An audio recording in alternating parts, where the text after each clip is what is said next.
بسم الله الرحمن الرحيم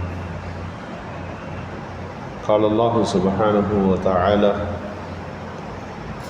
إذ قربا قربانا فتقبل من أحدهما ولم يتقبل من الآخر صدق الله مولانا العظيم.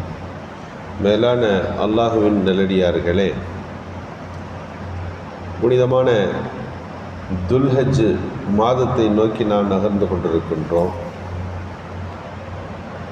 ஹஜ்ஜையும் குர்பானியையும் குறித்துள்ள சிந்தனைகள்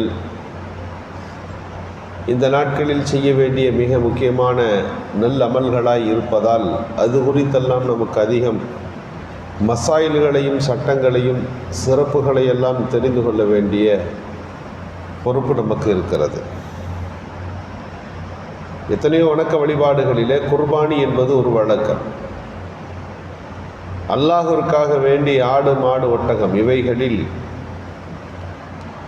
அந்த உயிர் பிராணிகளை அறுத்து அல்லாஹ்விற்காக பலியிடுவதற்கு பெயர் குர்பான்.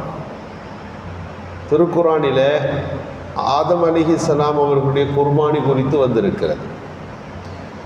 குர்பானி என்னவோ நபிகள் பெருமானார் ஸல்லல்லாஹு அலைஹி வஸல்லம் காலத்தில் அது கடமையாக்கப்பட்டிருந்தாலும் கூட எல்லா உம்மத்திலையும் இந்த குர்பானி போன்ற ஒரு அமல் இருக்கிறது. அல்லாஹ்விற்காக எதையோ பலியிடுதல் அப்படின்றது இருக்கிறது. ஒரு காலத்தில் மனிதர்களையே அறுக்கின்ற நரபலி காலம் இருந்தது. அல்லாஹ்விற்காக நாம் செய்கின்ற இந்த குர்பானியினுடைய ஒரு முந்தைய வடிவம் எப்படி என்றால், மனிதன் இன்னொரு மனிதனை அறுத்து தன்னுடைய நேர்த்தி கடனை நிறைவேற்றுவது, நேர்ச்சைகளை நிறைவுபடுத்துவது. நபிகள் நாயகம் ஸல்லல்லாஹு அலைஹி வஸல்லம் அவர்கள் சொல்லுகிறார்கள், ஆன இப்னு தபீஹைன், நான் 2 தடவை அறுக்கப்பட இருந்த ஒரு தந்தையின் மகன் என்றார்கள். 2 பேர், 2 தந்தைகள் என்னுடைய மூதாதையர்களாக, என்னுடைய பாரம்பரியத்தினுடைய என் பாட்டனார், என்னுடைய தந்தை 2 பேருமே அறுப்பதற்கு தயாராக கொண்டு செல்லப்பட்டவர்கள் தான். அவர்களுடைய மகன்தான் நான் என்கிறார்கள் ஸல்லல்லாஹு அலைஹி வஸல்லம். இஸ்மாயில் அலைஹிஸ்ஸலாத்தை பற்றி கேள்விப்பட்டிருப்போம். இப்ராஹிம் அலைஹிஸ்ஸலாம் கனவு கண்கிறார்கள். தொடர்ச்சியாக 3 நாட்கள் அறுப்பதாக கனவு கண்டு அவர்களை அழைத்து போகிறார்கள். அழைத்து போகிற போது அல்லாஹ் சுப்ஹானஹு வ தஆலா கடைசியாய் அவர்கள் அறுப்பதற்கான எல்லா முயற்சிகளையும் எடுத்து கால்களை எல்லாம் கட்டி அவர்கள் அறுக்கிறார்கள். அதனால் அறுக்க முடியவில்லை. அல்லாஹு தஆலா ஃபதபஹ்னாஹு பிதிபிஹின் அதீம், நாம் உயர்ந்த ஒரு குர்பானி பிராணியை அவர்களுக்கு நாம் இறக்கினோம் என்று இந்த குர்ஆன் வசனம் நிறைவு செய்கிறான். அல்லாஹ் ஒரு ஆட்டை இறக்கினான். அன்னிலிருந்து ஆடு வருது. அப்போ இஸ்மாயில் அலைஹிஸ்ஸலாத்தையும் அறுக்க இருந்தாங்க. ரசூலுல்லாவுடைய தந்தை அப்துல்லாவுடைய தந்தை தான் அப்துல் முத்தலிப் ஒரு கனவு கண்டார். என்ன கனவு? இந்த இடத்துல தான் ஜம்ஜம் தண்ணி இருக்குது அப்படின்னு அவர் கனவுல காட்டப்பட்டது.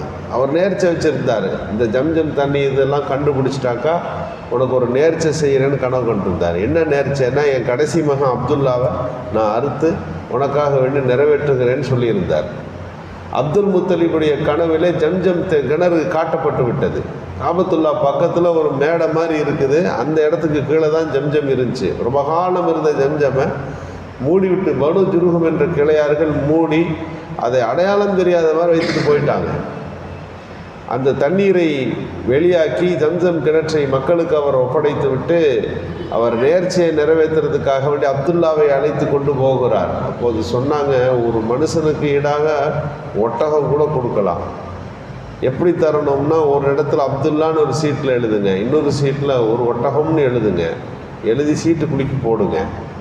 அதில் ஒட்டகம் பேர் வந்தால் ஒட்டகத்தை அறுத்துட்டு போயிருங்க, ஏன் பிள்ளைய அறுக்கிறீங்கன்னு சொன்னாங்க. அதே மாதிரி அவர் எழுதி போட்டார். அப்துல்லான்னு தான் பேர் வருது, ஒட்டகம் பேர் வரமாட்டேங்குது சீட்டில்.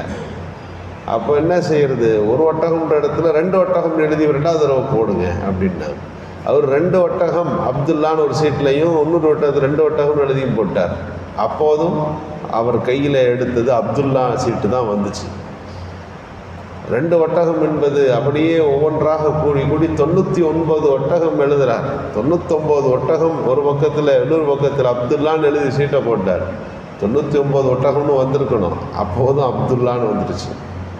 100 ஒட்டகம் எழுதி போட்டபோது அந்த சமயத்தில் தான் 100 ஒட்டகம் என்கிற சீட்டு அப்துல் முத்தலிபுடைய கையில் வருகிறது. ரசூலுல்லாஹி ஸல்லல்லாஹு அலைஹி வஸல்லம் அவருடைய தந்தை அப்துல்லாவை விட்டுட்டு 100 ஒட்டகங்கள் அங்கே அறுக்கப்பட்டு அது மக்கா முழுக்க சதகா செய்யப்படுகிறது. ரசூலுல்லாஹ் இதைத்தான் சொல்கிறாங்க, அறுக்கிறதுக்கு தயாராக இருந்த ஒருவரின் மகன் தான் நான். என் தந்தை அப்துல்லாவை அறுக்கிறதுக்கு காபத்துல்லா வரை அழைத்து செல்லப்பட்டவர். என்னுடைய பாட்டனார் இஸ்மாயில் அலைஹிஸ்ஸலாத்தையும் அறுப்பதற்கு தயாராக்கப்பட்டவர்கள். அன இப்னு தபீஹைன், நான் 2 அறுக்கப்பட இருந்த தந்தைமார்களின் மகன் நான் என்று ஸல்லல்லாஹு அலைஹி வஸல்லம் அவர்கள் தன்னை அறிமுகப்படுத்துவார்கள். இது நரபலிகள் காலம். அது மனிதன் இன்னொரு மனிதனை அறுக்கிற ஒரு சூழல் இருந்தது. இதைத்தான் இஸ்லாம் மாற்றி அமைக்கிறது. அல்லாஹ்விற்காக வேண்டி ஒரு உயிர் பலியை நீங்கள் கொடுங்கள் என்று அதை மாற்றி அமைக்கிறான். அல்லாஹ்விற்காக வேண்டி ஹஜ்ரத் ஆதம் அலைஹிஸ்ஸலாம் கொடுத்ததை பற்றி குர்ஆன்ல வருது. அன்னைக்குள்ள குர்பானி எப்படி இருந்துச்சு அப்படின்னா, ஒரு மலைக்கு மேலே போய் தானியத்தை இறக்கி வைப்பார்கள், அல்லது தான் கொடுக்க வேண்டிய பொருளை கொண்டு வந்து அங்கே வச்சுருவாங்க. ஹாபில் காபில் 2 பேர் கொண்டு வந்து தங்கள் குர்பானியை வைத்தார்கள். 10 குப்பில மின் அஹதிஹிமா, ஒருவருடைய குர்பானியை அல்லாஹ் ஏற்றுக்கிட்டான். வலமித்த கப்பல் மினல் ஆகர், 2வது நபரின் குர்பானியை அல்லாஹ் ஏற்றுக்கலை. ஏற்றுக்கொள்ளப்பட்டது எப்படி கண்டுபிடிக்கப்பட்டதுன்னா, ஒரு தானிய குவியலை, கோதுமை குவியலையோ எதையோ ஒன்றையோ அவர்கள் தருபவர்கள் கொண்டு வந்து மலையில் வச்சுருவாங்க. அல்லாஹ் ஏற்றுக்கிட்டானா இல்லையான்னு பார்த்துக்கிட்டே இருப்பாங்க. எப்படி தெரியும்? வானத்திலிருந்து ஒரு மின்னல் ஒன்று வெட்டும், சரியாக அது தானியத்தில் அதற்காக வைக்கப்பட்ட அந்த பொருள் மேலே விழுந்ததுன்னா அல்லாஹ் அதை ஏற்றுக்கொண்டு விட்டான் என்பது அர்த்தம். இப்படித்தான் ஆதம் அலைஹிஸ்ஸலாத்துடைய குர்பானி இருந்தது என்று திருக்குர்ஆன் நமக்கு சொல்லுகிறது. ஆக குர்பானி என்பது அது ஆதம் அலைஹிஸ்ஸலாம் தொட்டு நபிகள் ஸல்லல்லாஹு அலைஹி வஸல்லம் வரை தொடர்ந்து செய்யப்படுகின்ற ஒரு சிறந்த ஒரு நல்லமல். அல்லாஹ் சொல்லுகின்றான், யனால அல்லாஹு லுஹுமுஹா வலா திமாவுஹா, நீங்கள் குர்பானி கொடுக்கிறீர்களே அந்த குர்பானியின் இறைச்சி அல்லாஹ்வை போய் சேருவதில்லை. வலா திமாவுஹா, அதன் ரத்தம் அல்லாஹ்வை போய் சேருவதில்லை. வலாக்கி யனாலுஹு தக்வா மின்கும், நீங்கள் குர்பானி கொடுக்கிற போது உங்களிடமிருந்து அல்லாஹ்விடம் போய் சேருவது எது தெரியுமா? உங்களுடைய இறை அச்சம் அல்லாஹ்விடத்தில் போய் சேருகிறது. அல்லாஹ்விற்காக வேண்டி ஒன்றை நீங்கள் தர முற்படுகிறீர்கள் என்று சொன்னால் அதிலிருந்து நமக்கு என்ன ஒரு தாக்கம், ஒரு படிப்பினை உண்டாகிறதுனா, அல்லாஹ் சொன்னான் ஒரு குர்பானியை நாம் கொடுத்தோம், ஒன்றை நாம் இங்கே அல்லாஹ்விற்காக வேண்டி தியாகம் செய்ய முற்படுகிறோம். அல்லாஹ் கேட்டால் எப்படி ஹஜ்ரத் இப்ராஹிம் அலைஹிஸ்ஸலாம் தன் மகனையே தியாகம் செய்ய முன்வந்தார்களோ அந்த தியாக குறியீட்டை முன்னிறுத்தி உங்கள்கிட்டையும் அல்லாஹ் சில விஷயத்தை கேட்பான், நீங்கள் தர்றதுக்கு முன் வரணும். இது ஒரு சிம்பிள் தான். நீங்கள் குர்பானி கொடுக்குறீங்க, அல்லாஹ் வக்து தொழுகையை கேட்பான், கரெக்டாக தொழுகைக்கு வந்துடணும். அல்லாஹ் உங்களிடத்தில் சில காசு பணங்களை நீங்கள் அல்லாஹ்விற்காக கொடுங்கள் என்று சொல்லுவான், ஜகாத்துகளாக நீங்கள் தர வேண்டும். நீங்கள் கொஞ்ச காலம் உணவை நிறுத்தி உங்கள் வணக்க வழிபாடுகளில் நோன்பை நோக்க வேண்டும் அல்லாஹ் சொல்லுவான். நீங்கள் மனப்பூர்வமாய் முன்வந்து அவற்றை நீங்கள் செய்ய வேண்டும். அல்லாஹ் சில சட்டங்களை குர்ஆனில் ஏவி இருக்கின்றான். அந்த ஏவல்களை எல்லாம் அல்லாஹ்விற்காக வேண்டி சில பல பொறுமைகளை எடுத்து சில விஷயங்களை சகிப்புத்தன்மையை மேற்கொண்டு அந்த வணக்கங்களை நீங்கள் செய்ய வேண்டும், அந்த தியாகத்தை செய்வதற்கு முன்வர வேண்டும் என்பது தான் இந்த குர்பானி போன்ற நல்ல அமல்கள் நமக்கு தருகின்ற பாடங்களாக படிப்பனைகளாக இருக்கின்றன. நபிகள் ஸல்லல்லாஹு அலைஹி வஸல்லம் அவர்கள் குர்பானியின் குறித்துள்ள பல்வேறு ஹதீஸுகளில் பல்வேறு ஆர்வமூட்டுதல்களை நமக்கு தந்திருக்கிறார்கள். அந்த குர்பானி என்கின்ற நல்ல அமல்களை செய்வதற்கும் அதன் பாரம்பரியங்களை புரிந்து கொள்வதற்குமான நல்ல தௌஃபீக்கை அல்லாஹ் நல்குவானாக. சுப்ஹானல்லாஹ்.